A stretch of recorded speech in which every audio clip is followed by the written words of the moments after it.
Let's start with our game, Bills Texans. Oh man. Me and you were fighting this one. Just the Texans. I don't know a lot of teams that want to play the Texans right now. That defense, they can really get after the quarterback. So Josh gets sacked 8 times during the game.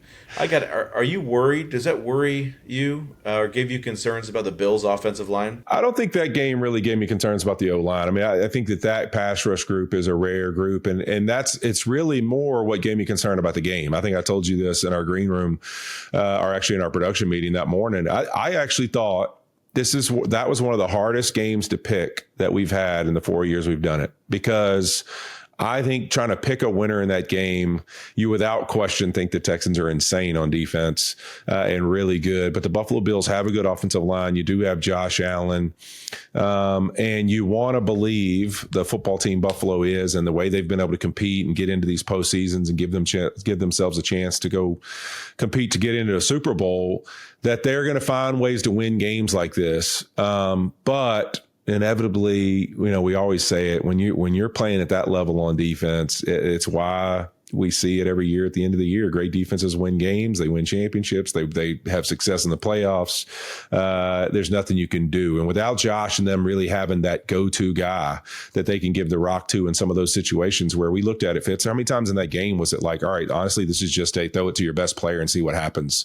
Because that's all that was left. I mean, he's getting killed. He's getting pressure. At some point, it's got to turn into that. But who is that guy for the Buffalo Bills? And probably the only guy that might could have helped him a little bit, Keon Coleman, is, with his, antics and things he's been getting into, missing meetings, everything else, he's not on the football field. So who else is it? And I think they just didn't have that guy that can make that difference against a defense that's playing at an unbelievable level right now. Yeah, I thought you made a great point in our production meeting too, which was this isn't the game or the team where Josh is going to be able to run around and make things happen.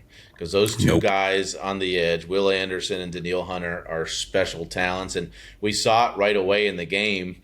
The one, Will Anderson had a sack. He ran over 50 yards to sack Josh. Dude, it's unbelievable. He's relentless. And I thought that was a great point that you brought up, because then it was like, all right, I thought at halftime Josh is going to shift. Okay, I can't run around and do all these things. I'm going to take off and go. Didn't see a ton of it in the second half, unfortunately. So now that leads to like, all right, are we worried about the Bills? I mean, my biggest concern about the Bills is, can we get in the tournament? That's it. Can we give Josh a chance when we get in and have these be, mano-a-mano matchups? So the reality of the Bills right now, they're 3-4 in their last 7 games.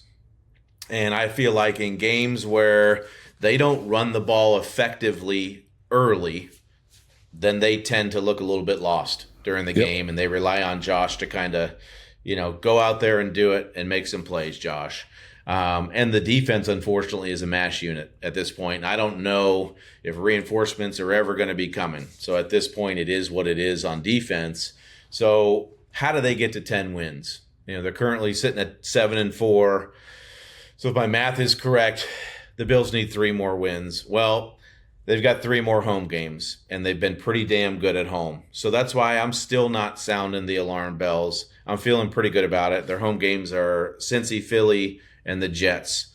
Okay, let's say that they drop one of those. Can they still get to 10 wins? Well, their 3 road games remaining are Pittsburgh, New England, and Cleveland. They've got to be able to win one of those. I'm feeling good about them finishing the season either with 10 or 11 wins, getting into the dance, and then it's all about matchups at that point. It is, and I think that's why we keep saying it. I mean, I made this point in the pregame. Like, you look at the AFC, I truly believe it's that this is one of those years similar to even when Eli Manning and the Giants won it, when they didn't have a great regular season record, but they got in and they just happened to be hot, and they played really good football in the playoffs and were able to go get themselves in the Super Bowl and win one. I think that the AFC is very much like that right now. There's not some team where I go, all right, because of how they're built built. They're so dominant and they're so good that if they play their best, nobody's really beating them. You know, you look Philly last year, it's like, man, if you're getting Philly's best shot at the way they were playing football at that time, like you're not, like, more than likely they're beating everybody in their way. And that's just the way it felt the whole playoffs. And that's the way you said it. But then on the other side, like Kansas City, like it was kind of up and down, and then they make a run. They beat the Bills, obviously, in an insane game. But this year, I feel like with where the AFC is, it's just the hottest team. I mean, we look at the Colts. One week we're saying, you know, they look like the best, most balanced football team. And then you look at their losses. It's not that Daniel Jones necessarily plays bad or good or how he's played, but it's Jonathan Taylor. If you stop Jonathan Taylor and you slow him down, those are the games that they've lost. And where they've had their lulls is if you can just slow down Jonathan Taylor. And so when you're in that scenario and you're Buffalo and you say, all right, maybe Daniel Jones is going to throw it on us a little bit, but we're going to score a lot of points too. If we just put all our resources to slowing this guy down, you know, we have a chance to compete with the Colts. And so then in New England, we've seen plenty of performances where we say, all right, listen, offensively, yeah, they've been good. They've not been great. They don't scare you. Defensively, they don't scare you. They have played great defense. So I just don't think there's like a scary team in the AFC. And I know right now with the way that game ended up in Indy, Kansas City is just as scary as anybody if they get in. I mean, it's just the truth. I think every AFC team is praying that Indy takes care of the Chiefs because they just won't die, man. They just won't die. Patrick Mahomes, you know, it was kind of pedestrian all day, and then he was so good at the end there, making the plays when he had to.